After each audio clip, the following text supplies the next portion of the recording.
the original authentic. No peace! No justice! No peace! No justice! No peace! Fuck these racist-ass police! Say his name! Robert Bruce! Say his name! Robert Bruce! Say his name! Robert Bruce! Say his name! Robert Bruce! Justice for Robert Bruce! Justice for Robert Bruce! Robert Bruce! Robert Bruce! Robert Bruce! Justice for Robert Bruce! Robert Bruce! I did 18 years in that system. And what I can tell you is the culture of corrections is violence. You see what I'm saying?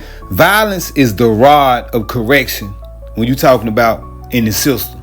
You know, in the Bible, they talk about the rod of correction is used to straighten a child, right? In the system, the rod of correction is violence. Because violence is a universal language. I don't care where you go in this world. You see what I'm saying? When somebody use violence, other people understand that language loud and clear. I don't care what language they speak. When they eyes see violence, they understand what's being said. You see what I'm saying? And that's why in the system, you got a lot of men running around there, a lot of testosterone in play. You see what I'm saying? In prison, you got the worst of the worst. You got the baddest of the bad. You see what I'm saying? And all this testosterone bubbling through these veins, right? So, speaking nicely, that ain't gonna get it. I don't care if you're an inmate talking to another inmate. I don't care if you're an inmate talking to a guard. Or I don't care if you're an officer talking to an inmate. Being nice, that nice talk ain't gonna get it. Almost everybody back there use violence as their language. And we got to understand that most police, I'm talking about free world police and correctional officers, they operate like a gang. You see what I'm saying? And in order to be a part of that gang, you got to go along to get along. Just like in the streets, it ain't no snitching. You see what I'm saying? So when one officer see another officer violate, guess what? You can't say shit. Because if you say something, guess what? We got to keep an eye on you. We got to get you up out of here. Because if we don't get you up out of here, you going to get us up out of here. That's why a lot of those police just watched. People say, how can 13 police and a free world nurse watch this man get beat like that, right? I'm going to tell you something. Most of the time, out of those 14 people, I say 10 of them were evil. They really had evil intentions. They really wanted to see some blood. They really wanted to see death, right? Then the other 4, they was just going along to get along. They know they couldn't say nothing because if you say something, guess what? Now your head on the chopping block. We got to get you up out of here. And everybody got mouths to feed. Everybody got family. You see what I'm saying? Everybody got bills. So they need those jobs. They need those jobs. But what we got to really look at is, what if it wasn't no camera in play? Because when I was doing my 18 years, guess what? Getting your ass beat is a part of it. I done got my ass beat. I done got sprayed with mace. I done beat police ass. You see what I'm saying? So, yeah. So, ass whoopings is a part of the program. But what if it wasn't no camera? If it wasn't no camera, we wouldn't even be talking about Robert Brooks. Robert Brooks would just be what? A statistic. Because motherfuckers always getting their ass whooped. Like I said, I got my ass whooped. All praise to the Most High that I didn't die, but I very well could have. You see what I'm saying? And when we look at the video, we got to understand that this man arrived at this other facility, being hauled in. That lets you know that this particular incident started at the other prison and it ended at Marcy. You see what I'm saying? So what everybody looking over is, why did they beat this man like this? If you ask me, I'm gonna be straight up with you. It was one or two things. It was either Mr. Robert Brooks, rest in peace. It was either he was fucking a female officer at that other prison, and they had to get him away from there. And that particular female officer could have been the girlfriend of one of those officers that brought him to Marcy. You get what I'm saying? He could have been fucking one of those officers' girlfriends. And when you do that, guess what? Yeah, they see blood. They want to beat the fuck out you. Now, it could have been that, or either it could have been he beat a police ass. He beat a correctional officer ass at the other facility. That's another reason they'll beat the brakes off you or beat you to the edge of death.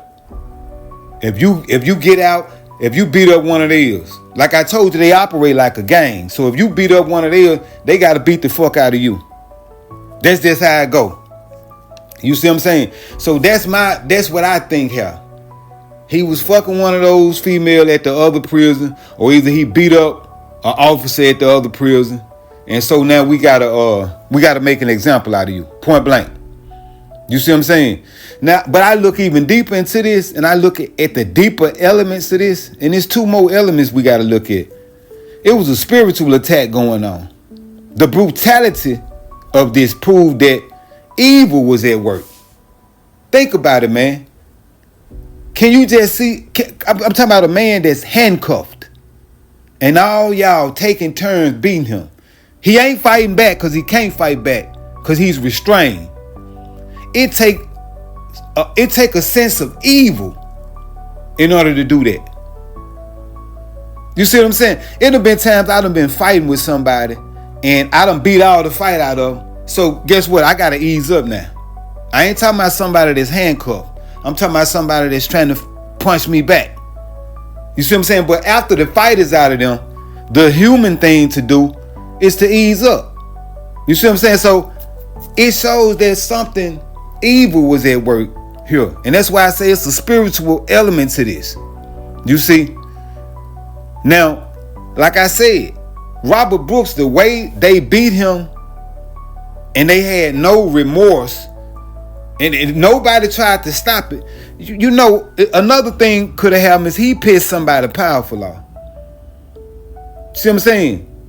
In order for people to run rampant like that right there, whoever the big dog is, they gotta know that the big dog gonna turn a blind eye to it. You see what I'm saying? So he probably pissed somebody big off, a big dog off.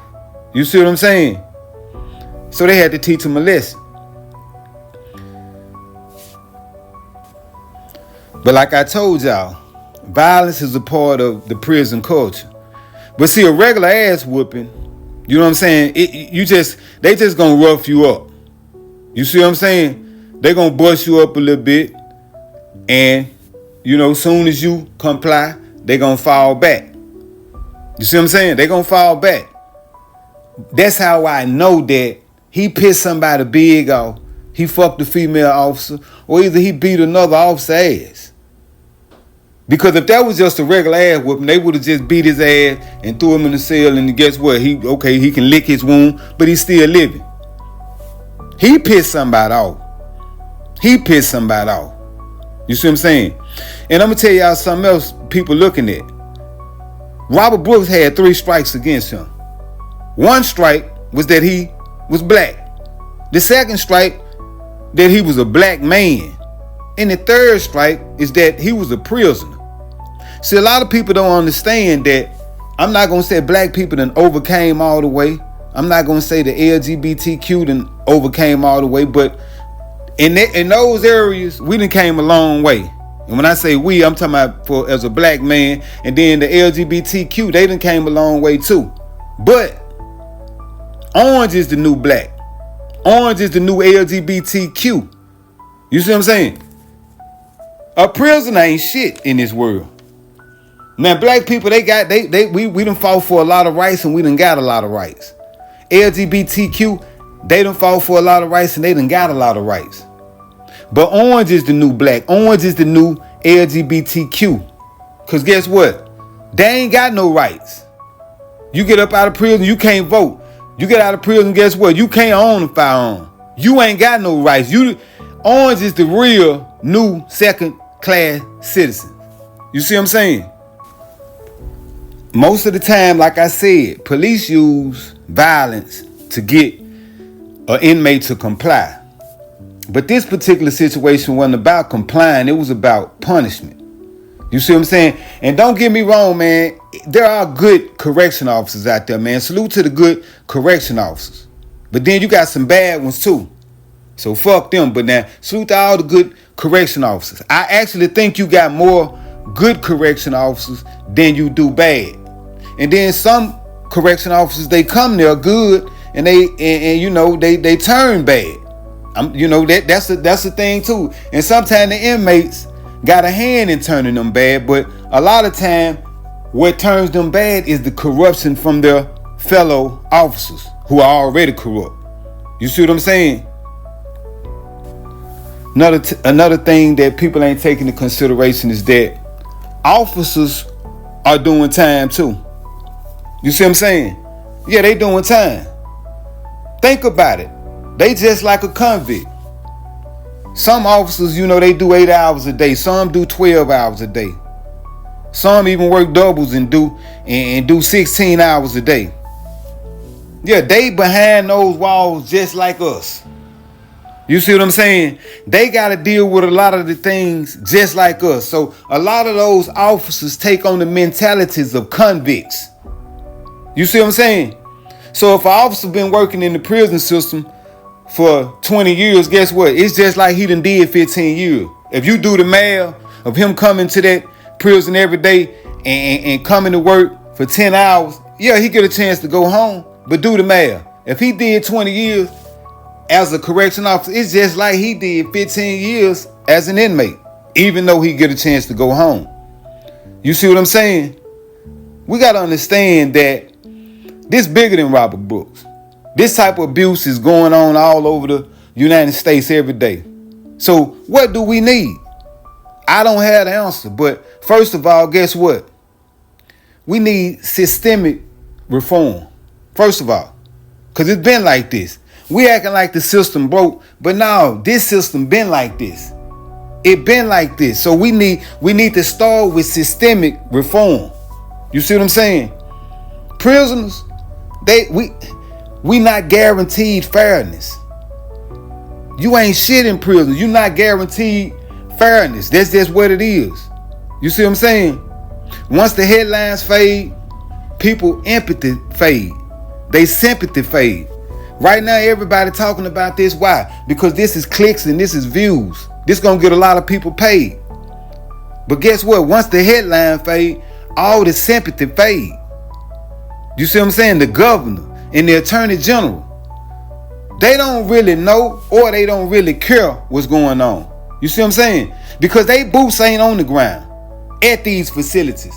They don't go to these facilities checking out to check and see what's going on. And if they do, guess what? They probably go to a facility once in their term. Every 4 years, they'll probably go to a facility. And when they go to that facility, guess what?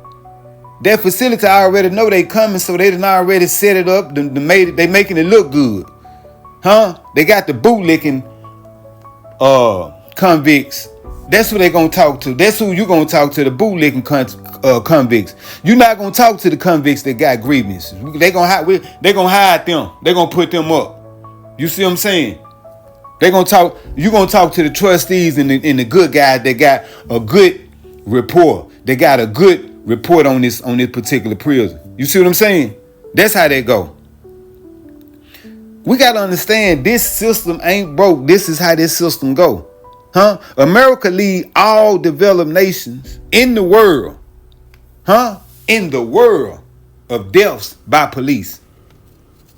Y'all didn't hear me. I said America lead every country, every developed country that is. We're not talking about third world countries. America leads every developed country in deaths by police. That should tell you something right there. Huh? And then a lot of people talking about, well, Robert Brooks, he did this to his girl. He did that to his girl. Robert Brooks ain't shit. Yeah, Robert Brooks did commit a crime, but he was doing his time for that crime. You see what I'm saying? People acting like he ain't shit because of his crime, but if we gonna be honest about it, guess what? We all criminals or have been criminals at some point. Some of us just didn't get caught. Some of us just didn't get jammed up. So now you want to point the finger at Robert Brooks and say he ain't shit. He got what he deserved. No, he didn't get what he deserved. Those correctional officers are there to protect that man. And they didn't protect him. They killed him. You see what I'm saying? Yeah, they killed him. Now, with that being said, I can't lie. An officer got to be tough. Everybody in prison got to be tough. You see what I'm saying? Because if you ain't tough, you just become prey. You see what I'm saying? So yeah, officers got to be tough. And the longer they stay there, the tougher they get. Huh? Sometimes a convict might throw piss on an officer. Might throw shit on an officer. Might stab an officer. Might talk about might talk about an officer child. They mama, they grandmama. You see what I'm saying? So you gotta have thick skin. You gotta be tough. But tough should never turn into cruelty. Let me repeat that. You gotta be tough as an officer back there. But tough should never turn into cruelty. In the camera in standby mode, man. Come on, man. That shows intent right there. Huh? Intentional, negligent recklessness. That's what that shows. The cameras in standby mode. All of their cameras was in standby mode. That information right there shows intent to do wrong. It shows intent to do wrong. See what I'm saying? And people talking about the use of force. Use of force is very necessary in prison. Amongst the convicts, amongst prisoners the prisoners in the guards. A use of force is very necessary, but there's something called excessive use of force. So a use of force should be reciprocal to the force that the inmate is using. And we saw with our own eyes that Robert Brooks was no longer a threat. He was not a threat. So that force that they used was excessive. Now, if his hands had been free and he was in there fanning them down, throwing feet like Bruce Lee or somebody, guess what? Then I can understand some of those punches and kicks. But there ain't no explanation for those punches and kicks that Mr. Robert Brooks had to endure. You see what I'm saying? So a lot of people's attitude is he shouldn't have done this or that, or who is supposed to be civil, the convict or the public official? Huh? We know that a public official, your conduct supposed to be superior to a convict's, because the convict's supposed to be the worst of the worst, the lowest of the lowest. And the public officials, you know what I'm saying, we hold y'all in high esteem. But y'all turning out to be the dirtbags, the scumbags. Actually, worse than what? The inmates in a lot of situations. But last, I'm going to lead on this right here, because I hear a lot of people talking about, they getting them bowling because Trump just won. It's Trump's fault. It's Trump's fault. Man, listen, everything can't be Trump's fault. This type of shit been going on. You hear me? So the actions of these particular officers, you can't put that on Trump. That shit been going on at that particular prison when Biden was in office. When Bush was in office, when Bill Clinton was in office. Shit, probably when goddamn Abraham Lincoln was in office, if that prison was up and running. Like I told you, violence is a universal language that everybody understands. But at the end of the day, man, rest in peace, Mr. Robert Brooks, and my condolences to his family. And another thing, I just want to know is, do his family fuck with him like that? Because if you got somebody in prison that's locked up, man, do me a favor and check on your loved one. Check on your loved one, because I'm gonna tell you something else. Let me give y'all a jewel before I get up out of here. If your loved one is in prison and those guards think that your loved one is thrown away, think that he don't have a support system out here in this world, think that don't nobody love him, think that he can't call nobody, and then they gonna make sure that he all right back there, guess what? Your loved one is in danger. Your loved one is in danger. Because if they feel like he ain't got nobody to call out to, guess what? They can do whatever they want to do to him. And it ain't nothing he can do but accept it. Because y'all out here in the free world, y'all got to understand one thing, that y'all are the life jacket for your loved ones in there. Because they voice, you know, your voice in there is going to go through the chain of command, which going to get knocked back down. Your voice going to get knocked back down once it reaches the top of the chain. You see what I'm saying? But so that's why when your loved ones that's locked up call you out here and give you some information about agreements that they got back there, you need to check on that. And if they are right and they ain't running no game, guess what? You need to make sure that they get some type of relief about that situation. But at the end of the way, man, check on your loved one. No peace, no justice, no peace, no justice, no peace. Fuck these racist ass police. Say his name, Robert Brush. Say his name, Robert Brush. Say his name, Robert Brush. Say his name, Robert Brush. Justice for Robert Brush. Justice for Robert Brush. Robert Brush. Robert Brush. Robert Brush. Robert Brush. Robert Brush. The original authentic.